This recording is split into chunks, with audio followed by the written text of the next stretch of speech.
Nagbabalik tayo sa ikalawang yugto ng ating online viewership ng dalawang bigating noontime show dito sa bansa, ang It's Showtime at Eat Bulaga. Today is April 17, araw po ng Miyerkules. At bago natin umpisahan ang ikalawang yugto, ay humihiling ako sa inyo na pakisubscribe ang aking YouTube channel. Pakiclick ang bell notification icon para lagi kayong updated sa mga bagong video na ilalabas ko. So mga kaparokya, quick recap lang po tayo sa nangyaring online viewership sa unang yugto ngayong araw. Ang Eat Bulaga po ay nakakuha ng total live viewers na 101,000 live viewers. Ang It's Showtime naman po ay nakakuha ng 210,000 live viewers. So dito, ang lamang po ng It's Showtime ay 109,000 live viewers. Mapunta naman po tayo ngayon sa inilabas na TV ratings ng AGB Nutam Nielsen Philippines nitong araw ng Lunes, April 15. Makikita po natin dito ang It's Showtime po ay nakakuha ng 7.9% at ang Eat Bulaga po ay may 4.3%. Dito, meron pong GMA, GTV, A to Z at Kapamilya Channel ang It's Showtime, samantalang ang Eat Bulaga po ay may TV5 at RPTV na dating Channel 9. So kung titingnan natin ang GMA at TV5 na siyang pinaka-main TV network ng dalawang noontime show, ang GMA po ay may 5.4% at ang TV5 po ay may 4%. So ibig sabihin ay medyo dumidikit na po ang Eat Bulaga sa It's Showtime pagdating sa main network ng dalawang noontime show. So talagang consistent ang numbers ng Eat Bulaga or ng TV5 na 4%. Ibig sabihin yan po ay mga solid, legit dabarkads, organic po ang mga viewers ng Eat Bulaga.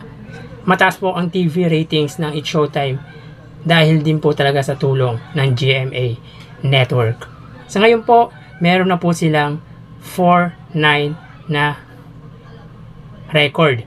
4 po para sa Eat Bulaga at 9 po para po sa Eat Showtime. So tara ating alamin ang ikalawang yugto ng ating online viewership ng dalawang bigating noontime show. Para sa Eat Bulaga under TVJ Facebook page na may 2.2 million followers at sa It's Showtime naman na may 17 million followers. So mga kaparokya, sa unang yugto ang Eat Bulaga po ay may 14,000 live viewers at ang It's Showtime naman po ay may 24,000 live viewers. So as of 1:17 PM mga kaparokya, makikita po natin dito na ang segment ng Eat Bulaga ay Gimme 5 at meron po silang 15,200 live viewers. Ang It's Showtime naman po, makikita po natin dito ang kanilang segment ay Especially For You at meron po silang 26,300 viewers. So click po natin mga kaparokya para po sa It's Showtime sila ay may 26,000 viewers at ang Eat Bulaga ay may 15,000 live viewers. So ulitin po natin mga kaparokya, as of 1:17 PM ang It's Showtime po sila ay may 26,000 live viewers. So ibig sabihin mga kaparokya, ang It's Showtime po ay nadagdagan ng 2,000 viewers mula sa 24,000 nung unang yugto at 26 sa ikalawang yugto. Ang Eat Bulaga naman po, sila ay may 15,000 live viewers. So dito naman ang Eat Bulaga ay nadagdagan ng 1,000 viewers mula sa 14,000 sa unang yugto at 15 sa ikalawang yugto. So dito makikita po natin ang lamang ng Eat Showtime sa Eat Bulaga ay 11,000. So sa unang yugto ang lamang ng Eat Showtime ay 10,000 at ngayon po ay 11,000 viewers.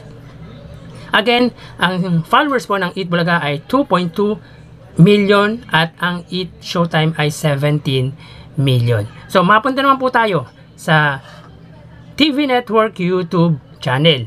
So para po sa Eat Bulaga, under po yan sa TV5 Philippines na may 1.73 million subscribers. Sa It's Showtime naman po, under ABS-CBN Entertainment YouTube channel na may kasalukuyang 47.4 million subscribers. So mga parokya, sa unang yugto ang Eat Bulaga under TV5 po ay may 41,000. Ang It's Showtime man po under ABS-CBN Entertainment ay may 102,000 viewers. Sa unang yugto po ay may 61,000 viewers. Ang lamang ng ABS-CBN sa TV5. So check po natin, para po sa TV5, sila ay may 53,000 viewers.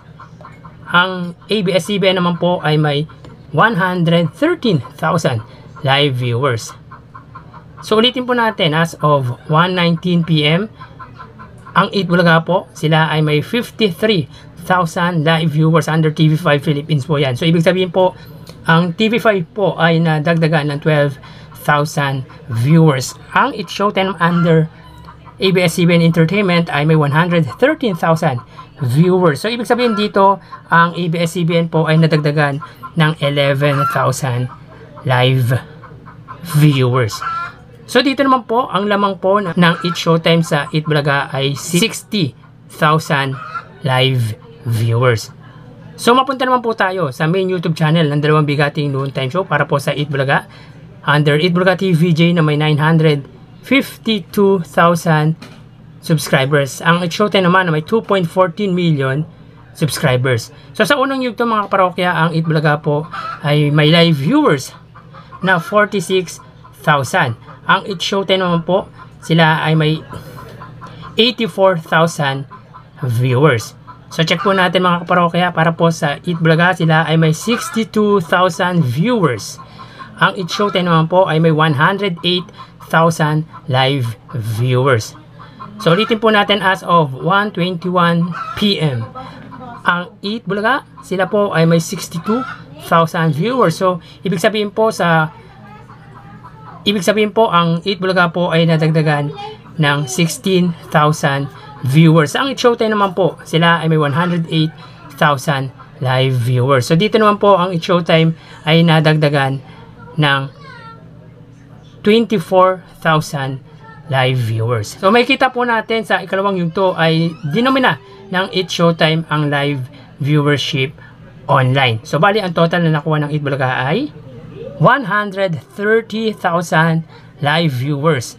Ang It's Showtime naman po ay nakakuha ng total live viewership na 247,000 live viewers. So bali, ang lamang po ng It's Showtime sa Eat Bulaga ay 117 live viewers. Yun po ay total na both Facebook Live, YouTube Live ng main YouTube channel at TV network. Again, 117,000 live viewers ang lamang ng It's Showtime.